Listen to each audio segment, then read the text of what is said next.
Honestly, hindi kasi priority nitong mga pinagkakatiwalaan yung mga politiko, lalo na ho itong mga congresswoman. Tulad nito si Swansing.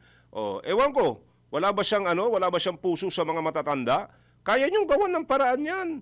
Kaya niyong gawan ng paraan yan. Sir, kasi yan si Swansing ay dynastiya rin yan, katulad ni Aimee. Yun lang. Nepo baby rin yan eh. Anong pakiramdam yan? Hindi nakaranas ng paghihirap yan, katulad ni Aimee. Yun lang. Yung mga hindi nakaranas talaga ng paghihirap, at yung ayaw tumanda siguro sa kanila, kaya ganun, wala silang pakialam, di ba? Nakakaawa lang ho, kaya tinanong ko, so ano pong totoo ngayon? Ang existing po ngayon, yung 500 pesos pa rin?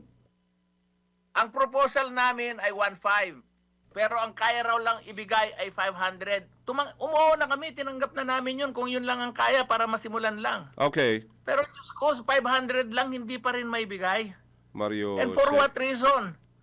Alam mo, Ka Joel, noong 2021, nung nag-present ako sa Senado, kaharap si Senator Risa Ontiveros at saka si Joel Villanueva, sinabi ko sa kanila, ang social pension para sa seniors ay hindi expenditure. I-consider ninyong investment yan. Sa Keynesian economics, that is pump priming the economy. Yeah. At pagka nag-pump priming ka sa economy, may positive effects.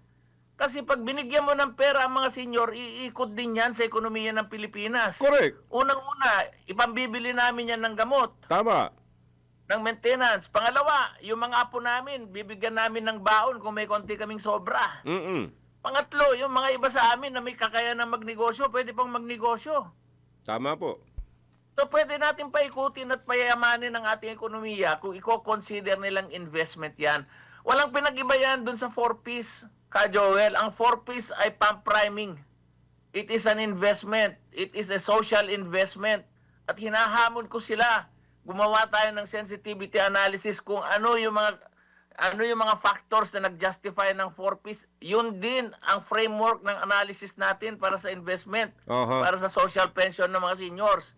Pinangako nila yan sa amin noong 2021 pero hanggang ngayon, inutusan ni Senator Risa ang DBM, ang Department of Finance, ang NEDA, gumawa ng sensitivity analysis.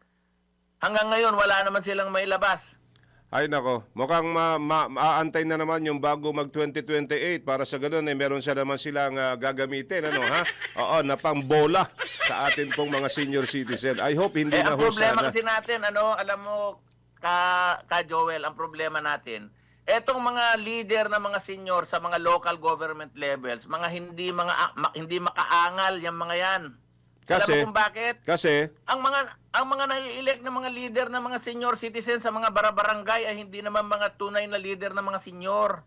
Ina-appoint lang yan, tinuturo lang yan ni Kapitan kung sino gusto niya maging presidente. May mga federasyon yan, tinuturo ni Mayor kung sino gusto niya maging presidente.